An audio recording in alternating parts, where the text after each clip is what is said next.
Ngiyabingelela ekseni egameni elihle lomfowethu wethu uJesu Kristu. Ngiyambonga uNkulunkulu nangalolu suku. Siyathanda ukuxolisa kulabo okuyibona abajwayele ukuthi balalele inkonzo before bahambe. Ukuthi ke we are a little bit late today, kodwa ke siyambonga uNkulunkulu ngokuthi yasinike leli thuba. Sizodumisa yena. Ngicela sivale namehlo. Baba wethu ongcwele ngegama lika Jesu waseNazaretha, siyazinikele esandleni sakho, siyakumema, silihlanganyela nathi, ambule inhliziyo yakho phakathi kwethu ngoKristu omgcobileyo. Amen. Ngiyambonga uJesu ngalolu suku lwanamhlanje nangokuthi usenzele umusa ngevangeli. Wasenzela umusa ngoKristu Jesu ukuthi thina esasizoni sithola ilungelo lokubizwa ngokuthi singabantwana bakaNkulunkulu.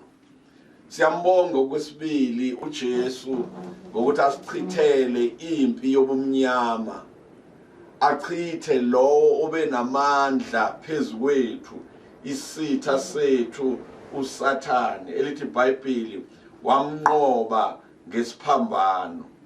Siyambonga uJesu. Inhliziyo yami iyathokoza, yamdumisa uNkulunkulu. Okwesibili ngiyathanda ukumbonga uNkulunkulu ngokuthi achitheke lo moya obungenile kulonyaka obizwa nge-COVID-19, i-coronavirus. Inkosi sichithele yona, sifanele ukumnika udumo uNkulunkulu. Kuyiqiniso ukuthi khona abantu abadlulile ngayo, kodwa ngiyafisa ukusho ukuthi uma ngabe abantu besempini noma benqobile, akwenzeki bangabi nabo abantu abathintekile, abanye abasalile khona lapha empini. Kodwa ke siyambonga uJesu.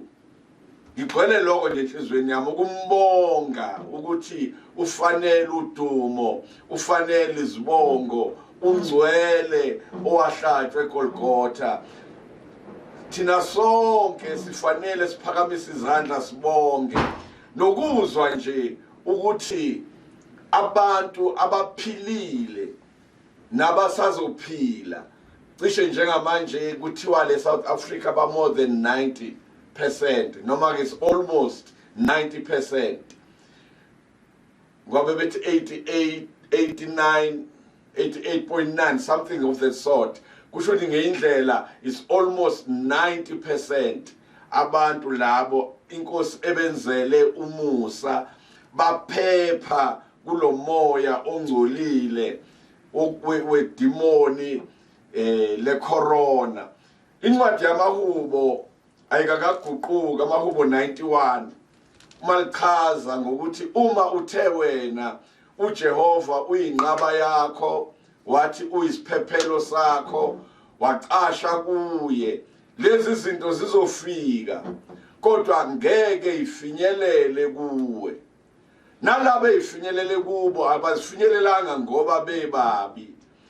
Vese kuyahanjwa, umhlaba akusilona ikhaya lethu. Umhlaba uyindawo esifinyelele kuyo kodwa siyadlula, siya ekhaya. Uzathi umpostoli Paul mekhuluma athi angazi ukuthi kuphi engizokukhetha ngiphakathi kweinhlangothi ezimbili. Ngiyathanda ukuhamba ngibe kanye noKristu, futhi ngiyathanda ukuhlala ngenxa yabantu ngishumayela ivangeli. Kusho ngeyindlela ukuhamba akuyona into embi. Into embi ukuhamba ukude noNkulunkulu. Athi uDavide, igazi lami lingaweli emhlabathini ngikude noJehova. Yiloko sikukhulekelayo ukuthi bonke abantu okufinyelela insuku zabo la inqunywa khona, ngoba lithi iBhayibheli zanqunywa singakasebenzisi noloda lwazo. Kusho ngeyindlela ukudlula kuyenzeka, kodwa umehluko omuhle ukuthi lithe iBhayibheli onendodana unokuphila okuphakade. Usuke ngafili umuntu ngokuthi udlulile, asifi thina esikholwayo njengokusho kwezwi lenkosi ukuthi onendodana unokuphila okuphakade. So umuntu onokuphila okuphakade akafi. ingakho ngiligcizelela njalo lelizwi elisencwadini kaTimotheyu wesibili chapter 1 elikhuluma ngokuthi uNkulunkulu wasindisa wanikela ngoJesu emhlabeni. Elithi iBhayibheli uJesu ke uma sefikile wasilethela ukungabhubhi noma ukungafi, wachitha ukufa ngevangeli, esilethela ekukhanyeni. Lithi iBhayibheli lami ukungafi, ngiyagcizelela lokho, ukungafi. He brought immortality. Kusho ngeyindlela umuntu okholwayo akafi. Namhlanje kuMoya Ingcwele ubekile ukuthi ngithinte kancane ngengozi esibhekene nayo njengebandla. Ingozi eyenziwa ithina futhi esinelungelo lokuletha ukuphila kubantu. Elithi iBhayibheli ngikubekile ube ngumlindi endlini yami ukuba ungixwayisele bona. Bese lithi iBhayibheli uma ungakwenzanga ukuxwayisa, ungakhuzanga, ungenzanga lento uNkulunkulu akumisela ukuthi uyenze, uthi ke ngizobeka isikhubekiso umuntu lo bese yafa, kodwa igazi lakhe ngiyakulubiza kuwe wena obekuthiwe exwayisa. Namhlanje sizofunda incwadi kaExodus chapter 32 la kukhulunywa khona ngethole legolide. Ngicela ukufunda. Abantu sebebone ukuthi uMose ulibele ukwehla entabeni. Abantu babuthana kuAaron bathi kuye, vuka usenzele onkulunkulu abaza kuhamba phambi kwethu, ngokuba uMose lowo umuntu owasikhuphula ezweni laseGibhithe asazi ukuthi wehlelwe yini. uAaron wayesethi kubo, khumulani amacici egolide asezindlebeni zawomkeni nakwezamadodana enu nakwezamadodakazi enu, niwalethe kimi. Bonke abantu bakhumula-ke amacici egolide asezindlebeni zabo, bawayisa kuAaron, wawamukela ezandleni zabo, wawabumba ngengwedo, wawenza abayithole elibunjiweyo. Bathi, nampa onkulunkulu bakho Israyeli abakhuphula ezweni laseGibhithe. uAaron wakubona, wakha i-altare phambi kwalo ithole lelo. uAaron wamemezela wathi, kusasa kuza kuba khona umkhosi kaJehova. Bavuka ekuseni ngakusasa banikela ngeminikelo yokushiswa, baletha iminikelo yokuthula. Abantu bahlala phansi ukuba badle, baphuze, bavuka ukuyodlala. Umoya Ingcwele ubekile ukuthi ngibeke le ndaba namhlanje njengengozi esibhekene nayo njengebandla. Abantu abasindisiweyo, abantu abakhethiweyo, abantu ababiziwe uNkulunkulu basenkingeni, kodwa inkinga enkulu yenziwa abantu uNkulunkulu abakhethile ukuba baxwayise. Elithi izwi lenkosi ngoka Isaiah 56 laba bantu abafanele ukuxwayisa bengakwenzi lithi iBhayibheli akuzilwane zasendle zizoyitika zisithola idili zizibusise ngokudla inyama yabantu bakaNkulunkulu. Uma ufunda from verse 9 ku-Isaiah 56, nonke nina zilwane zasendle wozani nidle, nonke nina zilwane zasehlathini. Verse 10, bonke abalindi bayizimpumputhe abanakwazi, bonke bayizinja eziyizimungulu abakwazi ukukhonkotha, balala bephupha bathanda ukozela. Yebo, bayizinja ezihahayo, kukhulula nge-greediness, abantu abalangazelela inzuzo, abakwazi ukusutha. Yebo, laba bangabelusi abangenaqonda, baphendukela bonke ezindleleni zabo, kube yilowo nalowo enzuzweni yakhe, bonke kanye kanye. Abantu laba ababekelwe ukugada ukuthi izwe lingaye weni, abantu bangaduki endleleni ebekuNkulunkulu, abantu baphile kahle. Kodwa lithi iBhayibheli bafana bazimpumputhe, bafana nezinja ezozelayo eziyizimungulu ezingakwazi ukukhonkotha. Besaba abantu ngoba ngeke ukhonkothe uma wesaba. Wenza isiqiniseko sokuthi uvala umlomo wakho. iBhayibheli liyasazi thina kakhulu lolu hlobo labantu oluthi libizwe uNkulunkulu. Abanacala kakhulu abantu ababalandeli. Umehluko wabo banecala balandele noma amehlo abo esevulekile bebona ukuthi yeweni, bakhethe ukulandela umuntu abadukise bebhekile. Lithi iBhayibheli baphendukela bonke ezindleleni zabo, kube yilowo nalowo enzuzweni yakhe, bonke kanye kanye.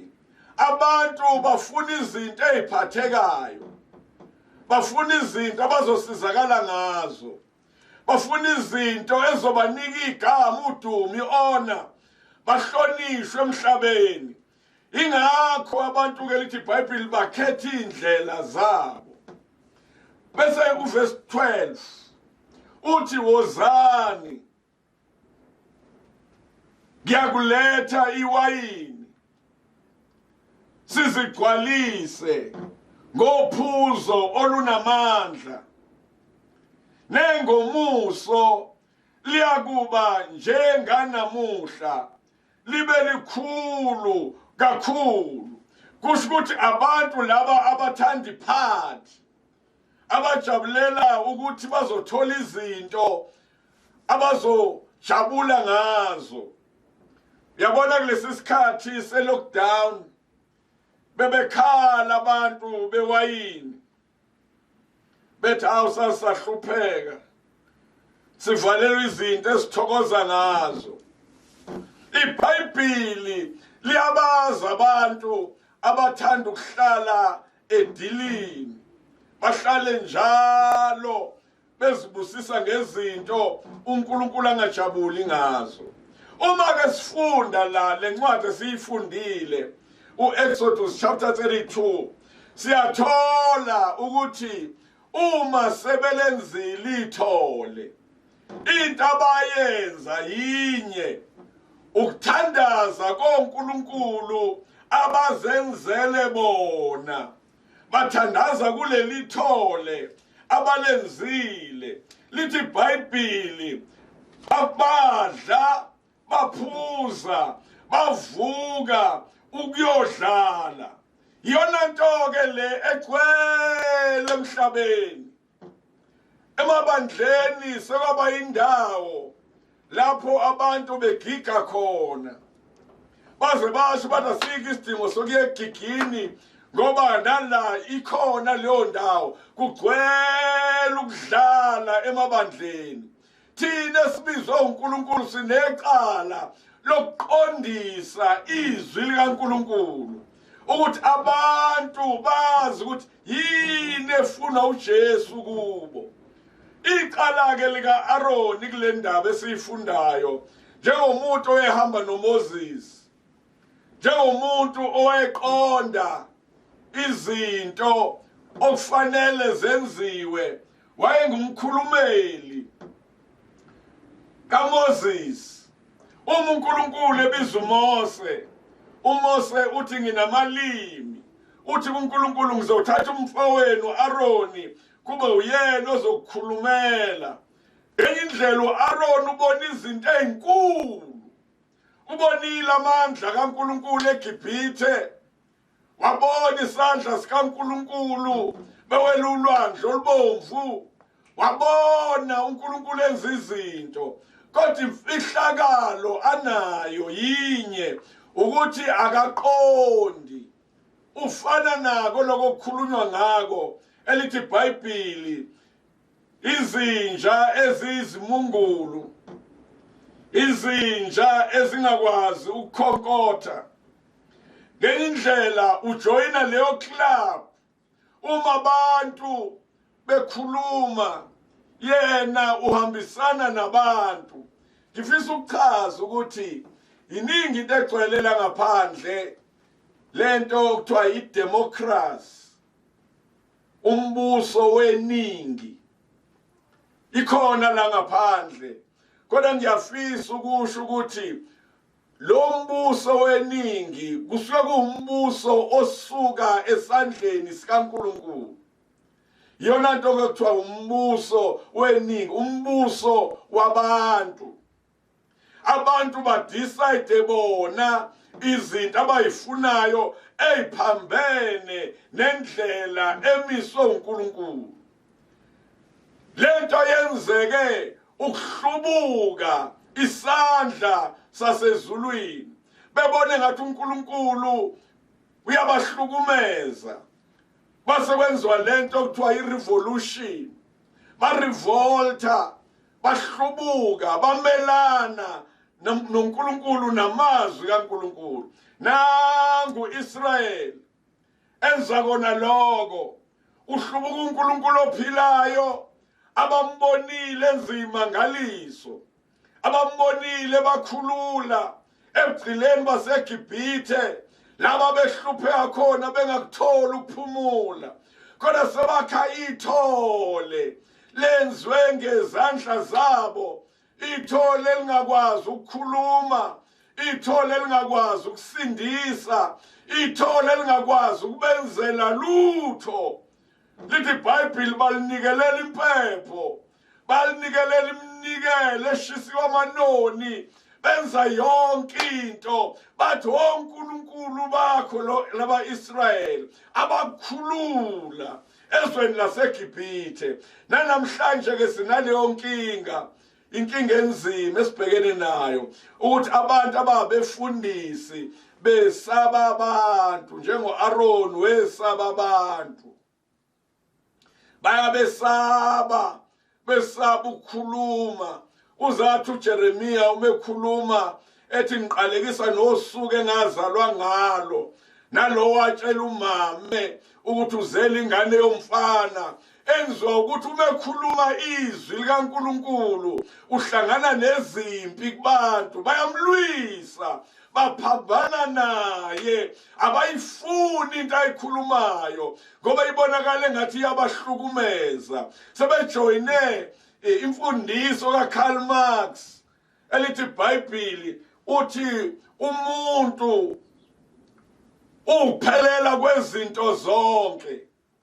Umuntu yona kuphela into noma isithixo, an idol, edinga ikhonzwe emhlabeni. Ngizosho today ukuthi cha bobo, leyo mfundiso yama-human rights, leyo mfundiso enza abantu baphile sengathi uNkulunkulu akekho abazozilanda phambi kwakho, i-wrong.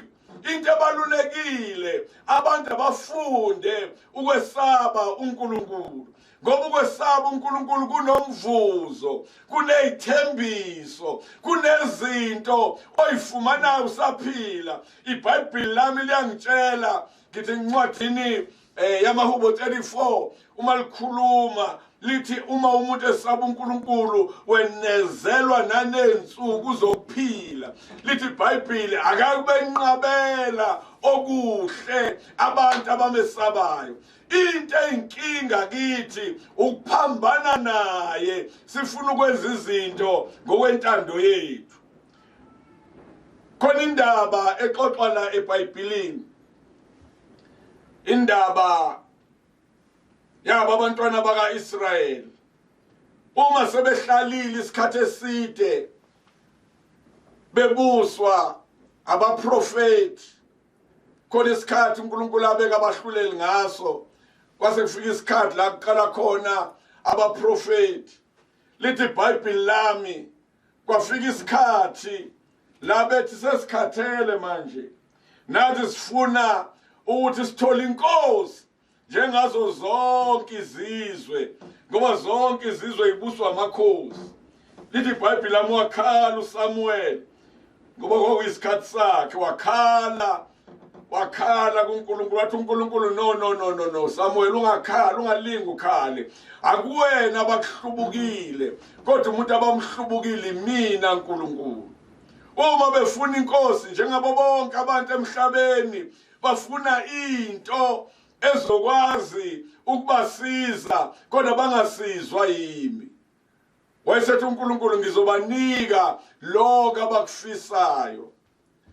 Lithi izwi lenkosi wayesekhetha-ke indoda ethile, elithi iBhayibheli malichaza lathi yayinde ngaphezu kwabo bonke abantu. Bonke abanye abantu befinyelela emahlombayo ngobude, yona iphakeme kanjalo ngamahlombe phezu kwabo.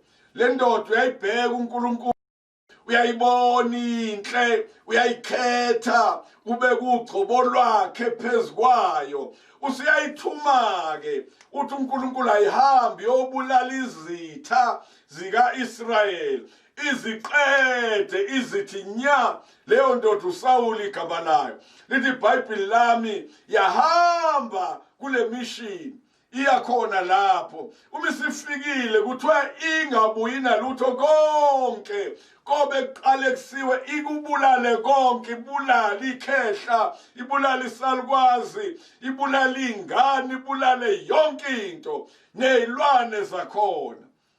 Lithi iBhayibheli uma isifikile khona ngempela yabulala, uNkulunkulu enawo yanqoba. Uma seyiqedile ukunqoba, uNkulunkulu siyagijima uyakuSamuel, uthi hawu ngiyazisola ukuthi ngimkhetheleni uSawuli ukuthi abe inkosi phezu kwendlu ka-Israyeli, ngoba usengifulathelile, uyekile ukungilandela. Sebethatha izinto ey'ntweni ebengithe iqale kusiwe, bona bayithatha babuya nazo. uSamuel awakhale ahamba zama ukuhlangabeza uSawuli. Khona amazwi engeke ngiwathande uma behlangana. Uma nje behlangana, uyena uSawuli okhuluma kuqala uthi mawubusiswe kuJehova, sengifezile izwi likaNkulunkulu. Baningi abantu nanamhlanje abenza izinto eziphambene kodwa bathi benze izwi likaNkulunkulu. Uthola ukuthi emabandleni kuvunyelwe abantu besifazane ukuthi babhulukele, kodwa bathi abantu benza izwi likaNkulunkulu.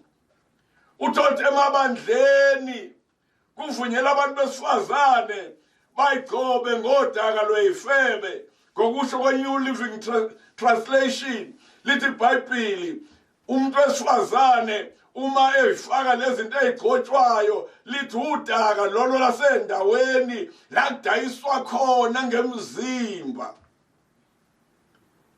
Izinto ezenziwa ama-prostitute, abantu abadayisayo ngemzimba yabo. Uthothi emabandleni kuvunyelwe yonke into, abantu bayiphilela umathanda, kuthiwa noma ungenza kanjani baze bagcizelele bathi i-salvation is eternal. Insindiso kusho ukuthi eyaphakade, uma uke wasindiswa ngeke uphinde usalahlwa. Uma uke wasindiswa ngeke impela usaba nenkinga. Likhona ivesi elikhulumayo encwadini yamaHebheru ku-chapter 12 laligcizelela khona ukuthi uNkulunkulu usenzela insindiso yaphakade.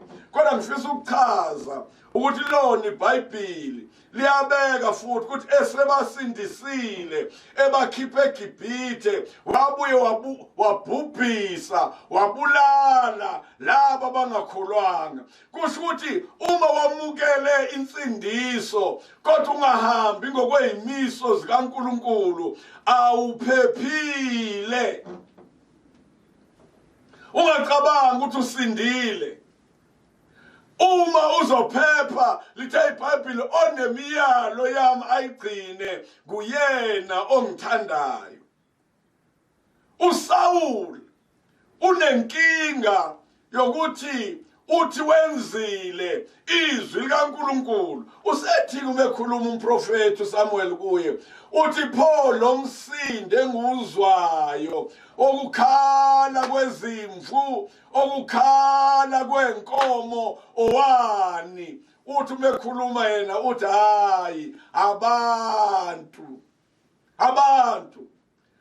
bathi asiyeke ezikhulupheleyo. Ngifisa ukusho ukuthi ningabesaba abantu, usho njalo uJesu, ningabesaba ababulala lo mzimba bengenamandla okwenza lutho emva kwaloko, kodwa mesabeni lowo othi esebulele lo mzimba abuye futhi ayofaka umuntu esihogweni somlilo. uSawuli wesaba abantu, wangamesaba uNkulunkulu. uNkulunkulu uthi bulala konke, yena akabulali konke. Ukhethe inonileyo, ubulala ezacile, ubuya nazo uthi yokwenza umhlatshelo kaNkulunkulu.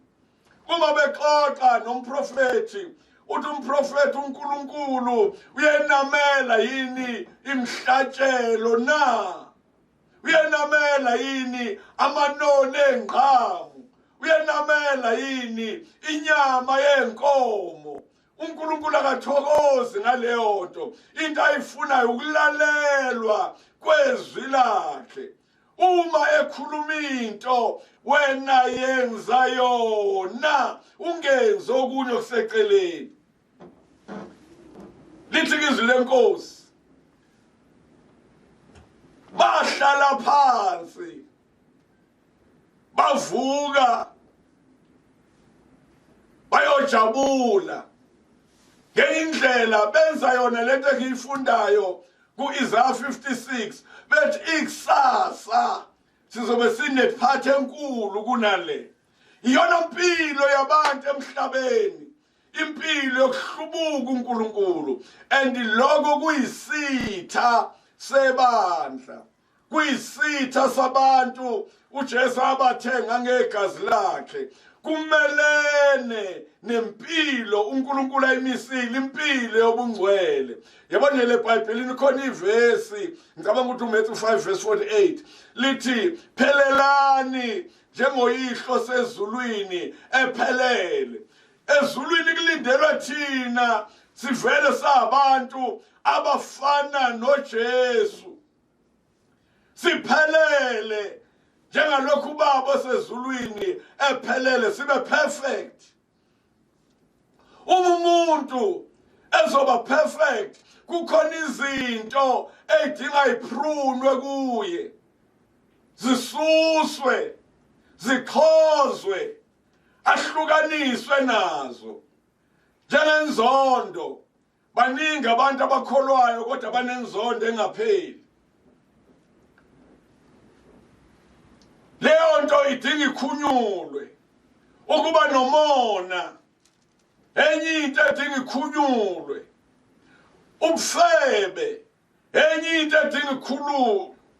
Uma uzokhumula lezi zinto, ukhumula ngoba wamukela uJesu. Elithi iBhayibheli, uma senimamukela uKristu, niyamkhumula umuntu omdala owanakala ngenkambo yethu yaqala, bese nembathiso omusha owenziwe kulungeni nasemngcweleni beqiniso. Uma umntwana kaNkulunkulu wamukeliswa lo moya wokwesaba uNkulunkulu, hayi abantu. Awenzela abantu umukholwa, uzenzela wena, andizosiza wena ekugcineni. Into engiyibongayo ngevangeli yinye ukuthi ukuyinikela kwami kuJesu kwangelekelela, kwanginika impilo engangingenayo.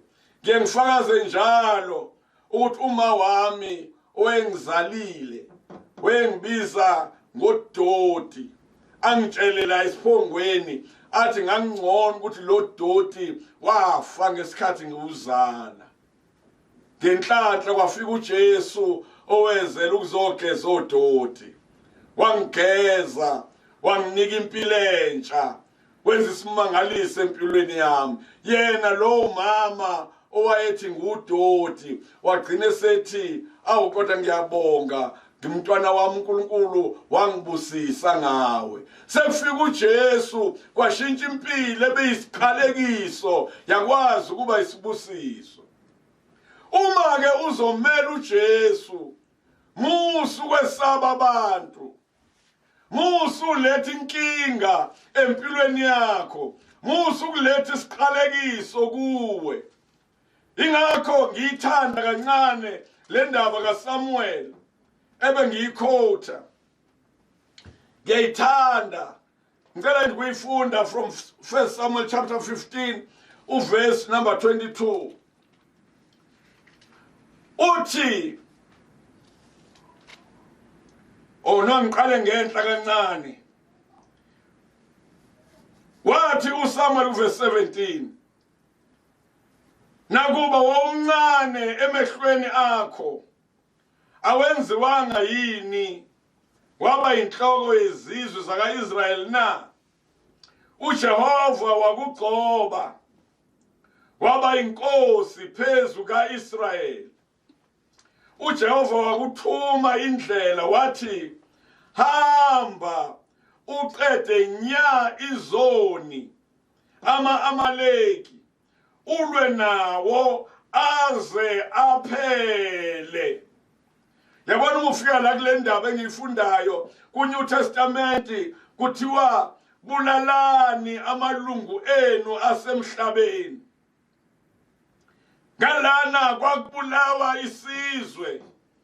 Ngala kuNew Testament ubulala amalungu asemhlabeni. iBhayibheli lwamenshine ngegama, liqale ngesono sobufebe lesabantu abasisaba kangaka, esithi masike sathintwa indlebe zabo kube ngathi awabezwanga kahle, engathi usuhlambalazile. Kuthiwa bulale aphela athi nya. Bese ethi uSamuel, awulalelanga ngani izwi likaJehova, kepha watheleka phakathi kwempango, wenza okubi emehlweni kaJehova na? Verse 20, uSawuli wathi kuSamuel, ngililalele izwi likaJehova, ngihambile indlela uJehova owangithumela yona, ngimlethile uAgagi inkosi yama-Amaleki akushongo ukuthi amlethe kwathi akambulale. Namanje abantu basaletha izinto ezonakele phambi kaNkulunkulu beza nazo bathi uNkulunkulu uzojabula ngazo. Ngizwa abanye abantu bekhuluma bethi ngeke ubawina abantu abangakholwa uma ungafananga nabo. Ngiyafisa ukusho ukuthi izwi lenkosi alishongo njalo. Lithe thina sifanele ukufana noJesu.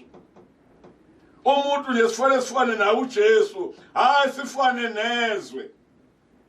Imlethile uAgagi inkosi yama-Amaleki, ngachitha impela ama-Amaleki. Kepha abantu bathatha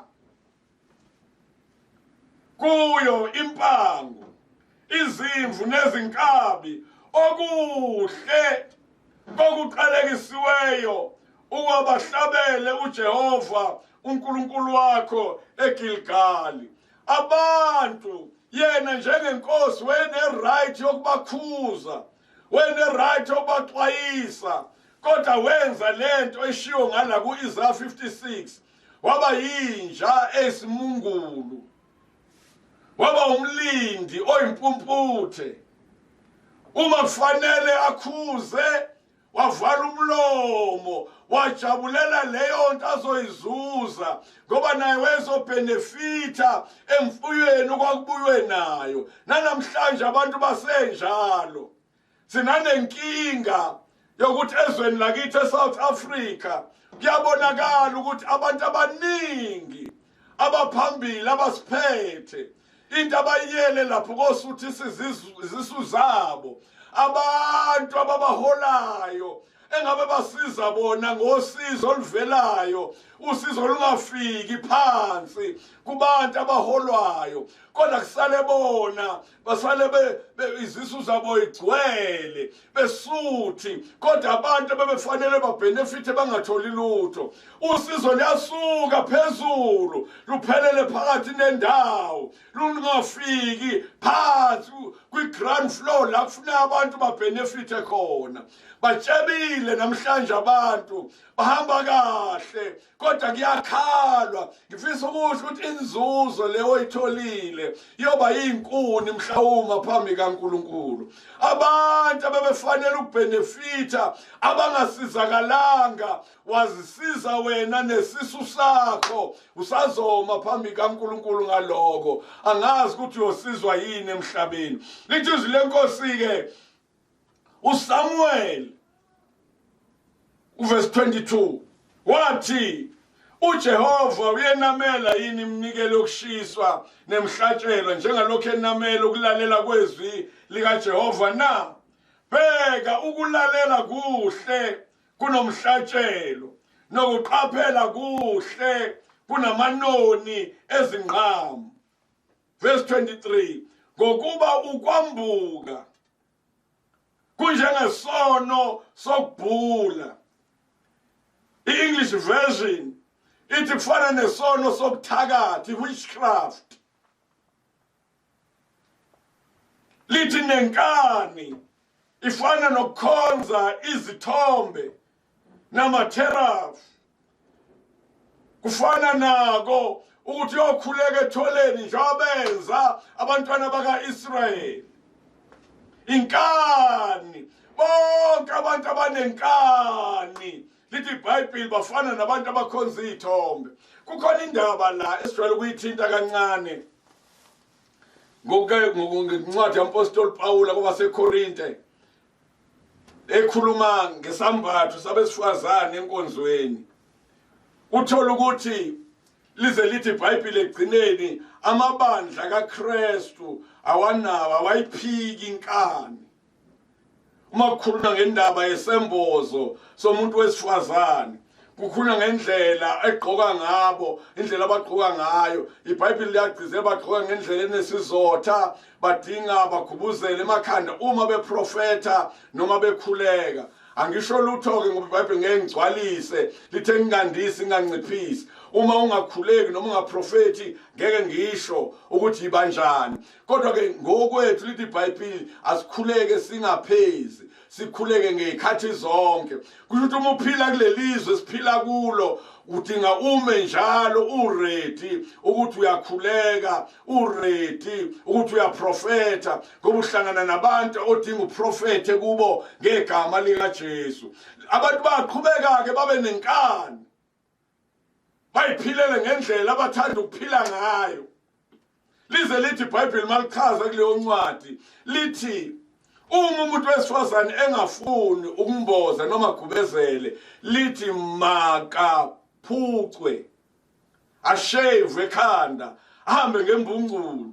Kusho ukuthi ulungile uhambe ngembungculu-ke, ikhanda lakho lishaviwe kodwa ungambozile ekhanda ngoba ukufuna umboza. Kodwa ngokwezwi lenkosi kumisiwe ukuthi singabi uhlobo oluphika inkani, ngoba lithi ukuphika inkani-ke it's idolatry before God. Ufana nomuntu othandaza ezithombeni, ufana nomuntu othandaza kuma-seraph namakherubi, uthandaza ingelosi, uzenza umuntu omuhle kanti uthandaza endaweni eronge, ngoba umuntu okuthandazwa kuye munye, uNkulunkulu, uJesu. Ibona abantu-ke kuphela labo okuthandazwa kubo. Lithe iBhayibheli bangumuntu oyedwa, uJesu. Uthi uJesu ngikubaba nobaba ukimi. Uthi uma umuntu ezwa amazwi ami, akezwa amazwi ami nje, uzwa amazwi kaBaba. Ubizele leyo ndlela. Ngifisa ukusho ukuthi yona ngozi esibhekene naye, and isitha sisebenzise kona lokho ukuthi abefundisi baphethwe indlala. Uma bethi bashumayela livele lithi ibandla uzolamba, sizokubona uzophila ngani.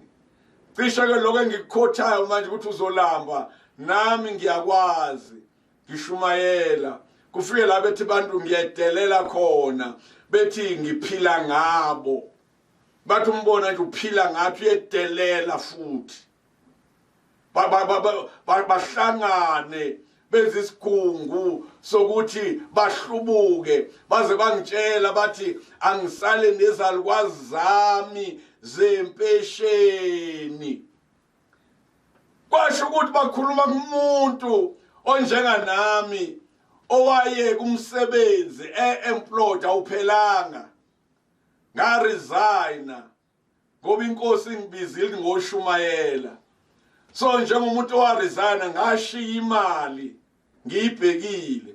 Okwesibili, uma ngabe sengiyezweni la uNkulunkulu engithumele khona, ngafika ngathola ukuthi umama kuyena wayephethe isibhedlela owangithola wayengenayo umuntu one-qualification yami. Wangicela ukuthi nje wangihlala kwakhe, kusho ukuthi impendulo uNkulunkulu ayenzile ukuthi bakwazi ukusizakala elaboratory, ngikwazi ukongena khona ngisize. Kodwa ngiyafisa ukusho ukuthi ngakuyeka, ngakudecline, nganquma ukuthi ngizohlala ngingenalutho ngoba inkosi ngangiyizwile ikhuluma nami and ingithembisa ukuthi uma ngiyekile umsebenzi ngenza umsebenzi wayo izonginakekela kangcono kunoma ngisebenza umlungu. So ayikho ithreat engenza ngidayise ngevangeli. Uma abantu bethi ngizolamba bese ngikhalela ukuthi kuze ngingalambi angihambe ngokwenza izinto eziphambene. Ngifisa ukusho ukuthi nina nilalele, thatha isinqumo ngempilo yakho.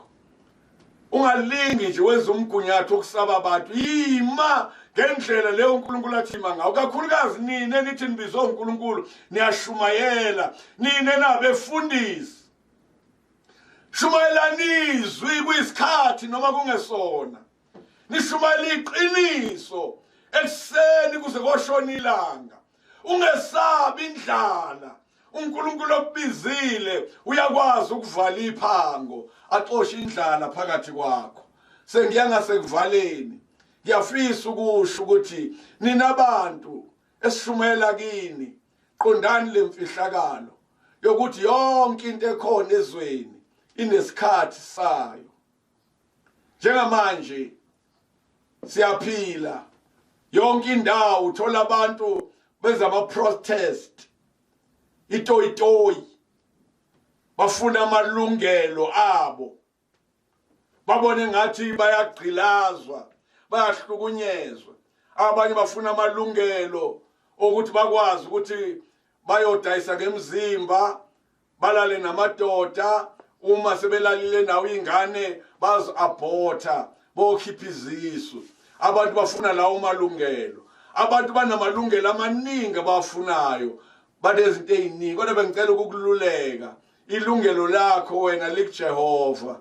Enza isiqiniseko sokuthi ubuyela kuye, lona othezwini lakhe. Uma nilalela nokulalela niyakudla okuhle kwezwe.